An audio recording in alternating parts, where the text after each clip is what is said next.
Hello student, welcome to unique study idea. तो आज की वीडियो में हम बात करने वाले हैं बीएससी थर्ड ईयर बॉटनी का paper first cytogenetics molecular biology and biotechnology के पीवाईक्यू के बारे में। बाकी के जो और पेपर बॉटनी के हैं वो आपको डिस्क्रिप्शन में लिंक के थ्रू भी मिल जाएंगे, और बाकी और सब्जेक्ट के पेपर भी चैनल पर अपलोड हैं, आप उनको भी ज़रूर देखें। तो ये पेपर आपका 3 सेक्शन में आया था, section A, section B and section C. तो चलिए शुरू करते हैं।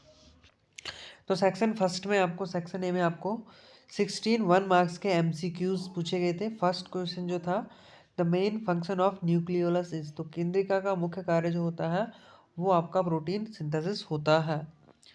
ठीक है। दूसरा जो क्वेश्चन था, which of the following organelle take part in the secretion, कोशिका का कौन सा भाग सेक्रीशन में पार्टिसिपेट करता है। तो जो आपका गोल्जी अपार्टस गाल्जी उपकरण होता है वो आपका सेक्रीशन में भाग लेता है। थर्ड जो क्वेश्चन था, peroxisome in plant cell are involve in, तो पादप कोशिकाओं में पराक्सीसोम का जो काम होता है वो फोटो रेस्पिरेशन यानी कि प्रकाश श्वसन होता है। नेक्स्ट जो आपका क्वेश्चन था वो था, in plant cell by product of metabolic pathway are stored in, तो पादप कोशिकाओं में जो मेटाबॉलिक प्रोसेस के थ्रू जो आपका प्रोडक्ट बनता है वो कहाँ स्टोर होता है, तो वो आपका स्टोर होता है वैक्यूल में। ठीक है। अगला question, the stage of prophase first where crossing over occur, तो प्रोफेज फर्स्ट की क्रॉसिंग ओवर जो होती है वो आपकी पैक्सिटीन सब स्टेज में होती है। अगला question, lipid molecule in plasma membrane are arranged, तो लिपिड मॉलिक्यूल जो है प्लाज्मा मेम्ब्रेन में जो अरेंज्ड होते हैं तो हेड पैरेलल द्वारा पार्श्वबद्ध होते हैं। अगला क्वेश्चन था, the mitotic division take place, तो जो अर्धसूत्री विभाजन होता है वो आपका रिप्रोडक्टिव यानी कि जनन कोशिकाओं में होता है। नेक्स्ट जो आपका क्वेश्चन था वो था, the DNA molecule use for integrating foreign gene for cloning is called. ठीक है। तो डीएनए अणु जो क्लोनिंग हेतु विदेशी जीन के अंतर्वेश हेतु प्रयुक्त होता है। ठीक है। तो जो आपका फॉरेन जीन के लिए प्रयोग होता है वो आपका होता है वेक्टर, तो ऑप्शन ए यहाँ पे करेक्ट हो जाएगा। अगला जो आपका क्वेश्चन था, टेस्ट क्रॉस इज, तो टेस्ट क्रॉस में क्या होता है, तो टेस्ट क्रॉस में आपका जो होता है वो cross between an F1 hybrid and recessive, यानी कि प्रथम पीढ़ी और जो रिसेसिव होता है उन दोनों के बीच होता है, तो ऑप्शन डी करेक्ट हो जाएगा। अगला क्वेश्चन आपका था, repulsion and coupling are two phases of, तो ये जो दो फेज होते हैं ये आपके होते हैं आपके लिंकेज और क्रॉसिंग ओवर, दोनों के दोनों यहाँ पे सही हो जाएंगे। ठीक है। तो ये दोनों सही थे इसके। नेक्स्ट क्वेश्चन आपका था, एडिशन और deletion of basis causes which kind mutation, तो आपका मूलकों का संयोजन और विलोपन जो होता है वो होता है आपका फ्रेम शिफ्ट म्यूटेशन के द्वारा। नेक्स्ट जो आपका क्वेश्चन था वो था, in DNA the enzyme which break the hydrogen bond, तो डीएनए में जो हाइड्रोजन बॉन्ड को तोड़ता है वो आपका एंजाइम होता है हेलिकेज, ऑप्शन बी करेक्ट हो जाएगा।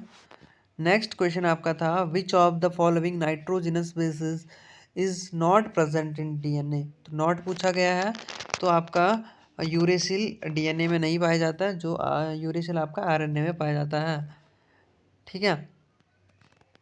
अगला आपका जो क्वेश्चन था, which of the DNA is left handed double helix, तो इनसे जो वामवर्थ डबल हेलिक्स होता है वो आपका जेड डीएनए होता है।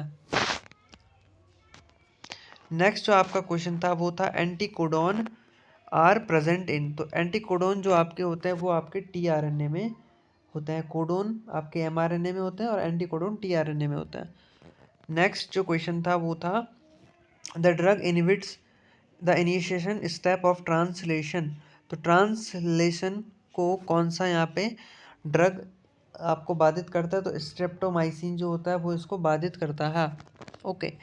जो आपका नेक्स्ट जो सेक्शन था, सेक्शन बी, यहाँ पे आपको 7 क्वेश्चन पूछे गए थे 2 मार्क्स के, जिनमें आपका function of cell wall, function of mitochondrial DNA, incomplete dominance, और इसके अलावा आपको satellite DNA, genetic code, cryopreservation, biology of Agrobacterium, ये 7 क्वेश्चन पूछे गए थे। इसके बाद आपको सेक्शन सी में 5 क्वेश्चन करने थे आउट ऑफ 8, जो कि आपके 4 मार्क्स के थे। तो इसमें आपका क्वेश्चन जो थे वो थे आपका केंद्रक का आपका स्ट्रक्चर और उसका कंपोनेंट्स और फंक्शंस बताना था। फिर आपको क्रॉसिंग ओवर और उसकी मैकेनिज्म को बताना था। डीएनए का स्ट्रक्चर आपको एक्सप्लेन करना था, और डीएनए में जो आरएनए प्राइमर्स होता है डीएनए रेप्लिकेशन में, उसकी जो भूमिका होती है वो भी आपको एक्सप्लेन यहाँ पे करना था।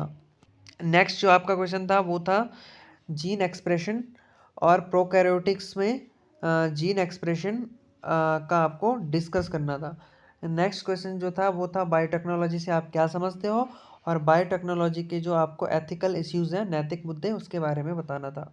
अगला क्वेश्चन आपका था प्रोटीन का आपको प्राइमरी स्ट्रक्चर को आपको डिस्कस करना था, और प्रोटीन सिंथेसिस के मैकेनिज्म को यहाँ पर डिस्कस करना था। अगला जो क्वेश्चन था वो था what do you understand by genetics, यानी कि आनुवांशिकता से आप क्या समझते हो, और मेंडल के नियम, मेंडल का जो स्वतंत्र अपव्यवन का नियम यानी कि इंडिपेंडेंट असॉर्टमेंट ऑफ कैरेक्टर्स, वो आपको डिस्कस करना था। और लास्ट क्वेश्चन जो आपका था वो था व्हाट इज़ बायो फर्टिलाइजर्स, और बायो फर्टिलाइजर्स का क्या आपका नेचर में रोल है।